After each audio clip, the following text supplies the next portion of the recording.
host of the Gridiron.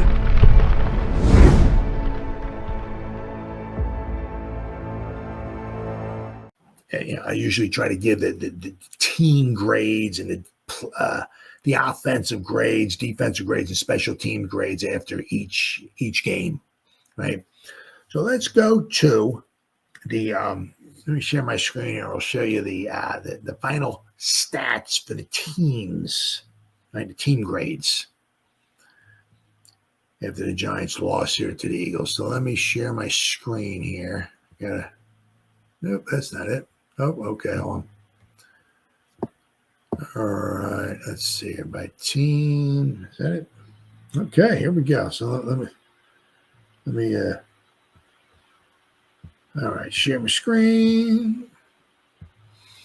Gonna find it here. Here we go.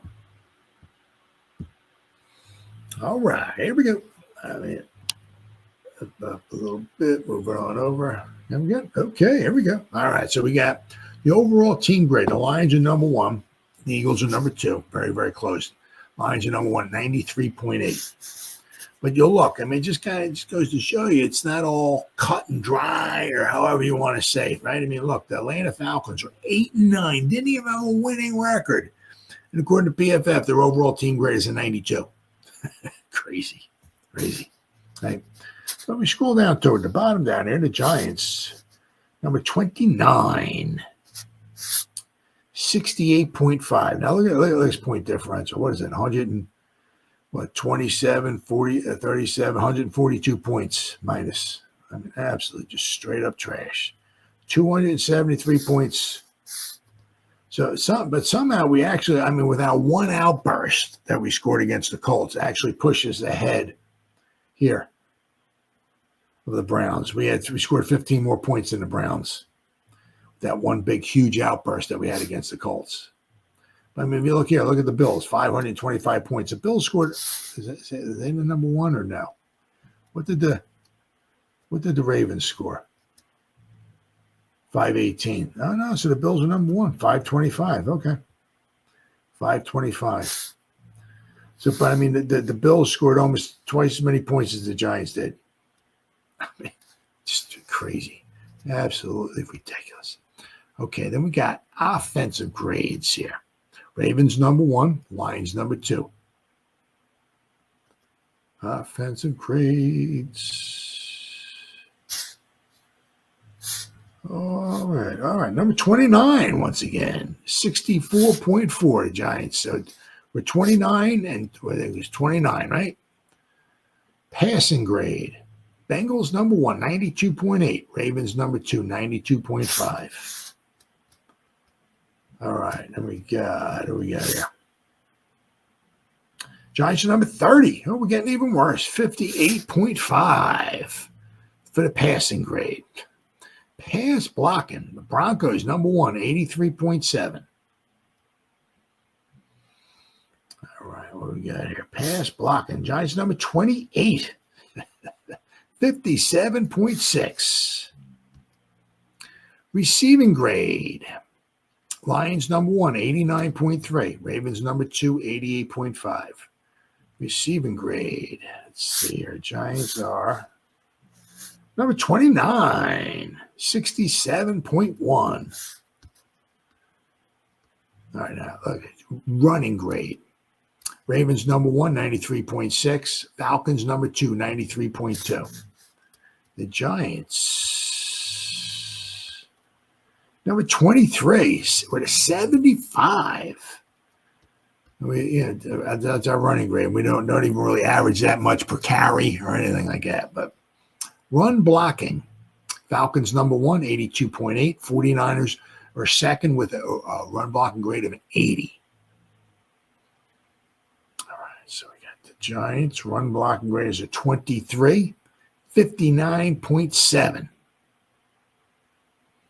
So we still haven't cracked we haven't been in the teens yet. The Eagles, number 1, 90.5. That's because they don't have anybody injured on their defense. They're very, very lucky. Giants, number 20 on defense. 66.666. Yeah, that goes figures for the Giants. Their run defense, their defensive grade is a 6.66. Run defense. Browns number 1, 81.4. The Giants, let's see, where are they at here? Their run defense, 64. They're number 23 overall. Their run defense has got to get better. Has to get better. Tackling, now this has been Achilles heel for the Giants all season long. Patriots number 1, 74.9. Lions number 2, 74.3. Giants tackling. Number 18, but still, look, 48.5. Look at these absolutely atrocious tackling grades. Browns number 1, 28.5 is their tackling grade. Dolphins, 28.5. Look at all these teams in the 30s, a couple teams in the 30s, a bunch of teams in the 40s. Absolute tackling's been atrocious all season long. But it doesn't necessarily mean if you have the best tackling grade, that means you're going to have a fantastic, a superior team, because the Patriots, who fired the coach, are 4-13. They have the best tackling grade. Right? All right, pass rush. Now, the Giants do well in this. This is the highest graded for the Giants. The Giants are number 6, 76.3. Steelers are number 1 at a 90.6. With the Giants, that's their highest grade. 6th. Coverage grade. Now, the Eagles are number 1 at 92.9. And where are the Giants at here? 28. 52.2 coverage grade. All right, and we got special teams. The Bengals are number 1, 90.9. Now look at the Patriots, 90.3. They're a couple grades, fantastic grades. The Patriots, their running grade was very, very good. Their tackling grade was I think was the best. Their special teams is the second best, but everything else apparently was just absolute trash. Special team grade, the Giants, 25th, 75.3. So the Giants' best grade overall is their pass rush. Number 6. No other grade. They weren't even the top half, and none of the other grades were the Giants in the top half. Only one category, their pass rush. What's up, buddy? Shane and Dave will return. What is your best course of action going forward?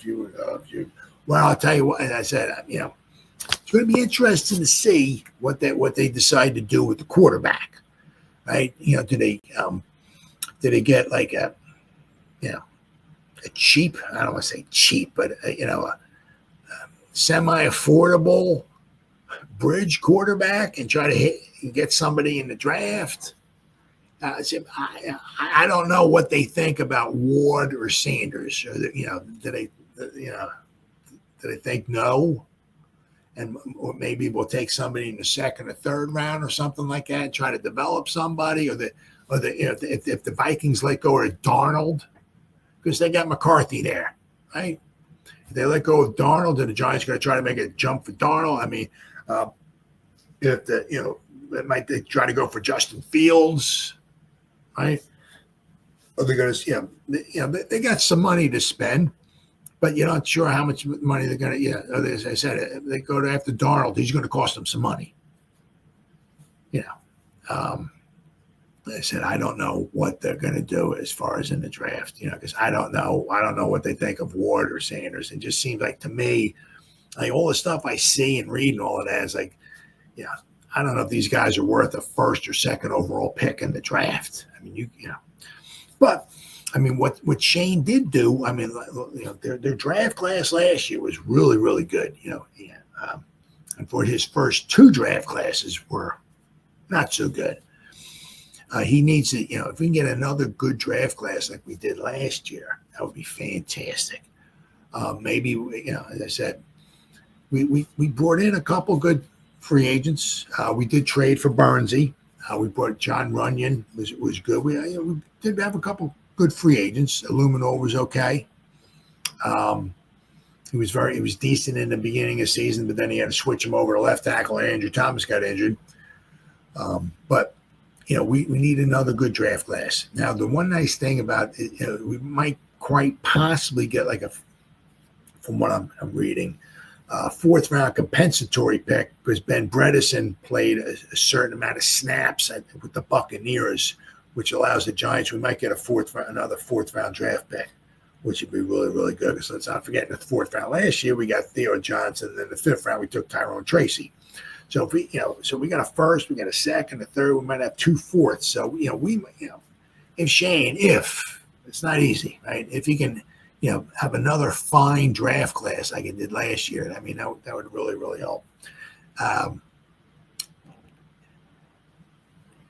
It was like every year there's always a story. It's always like last year it was like what's going on with Saquon? We signing him, this, that. This year it's like, obviously, what are we doing with quarterback, right? Are we going to sign somebody who's a free agent and try to get somebody in the draft and maybe develop them? That's going to be very interesting to see. They got some storylines going on there with Shane and Dable. How does the team do next season? Do we go in the tank? If we just start doing really bad, do they make it to the end of the season if we're doing really bad? Can we actually win a few more games and give Mara maybe some hope, and he keeps him again for the final season? Because then, or for another season, if they draft the quarterback in the class and his draft class coming up, will they have enough time to try to develop the guy?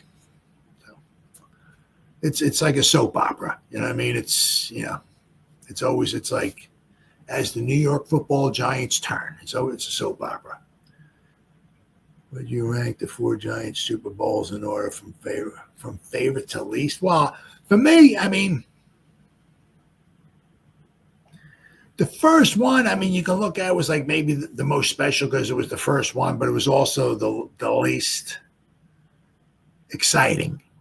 It was exciting, but it was 10-9.5. And before you knew it, it was 39-13. We were beating them by 26 points with, I don't know, I think they scored a touchdown with like 2 minutes to go or something like that. But all the other games, the wide right, and then you got 17-14, and then the other one 21-17. Those three were, I'll tell you, it's really, I'd have to give, 2007, I'd have to give the nod over the 1991 because of the team we beat. We beat the undefeated Patriots, the 18-0 Patriots. So I'd have to give the 2001, the nod over the 1990. The 1990 was incredible too, but I'd have to give Super Bowl 42. Then I'd have to give Super Bowl 25, and then Super Bowl 46 would be the bottom one. That was an exciting one too, but it was the Patriots. It was Brady, but they weren't undefeated. But it did come down to it came down to the last play of the game, a Hail Mary in the end zone and all of that, right? Gronkowski almost caught it. If he catches it, the Patriots win. Right, so that was exciting as heck too. But I'd have to give Super Bowl 21 because that was the first one. The Giants hadn't won anything since 1956, so I'd have to give that. So I have to give Super Bowl 21, 42, 25, and 46.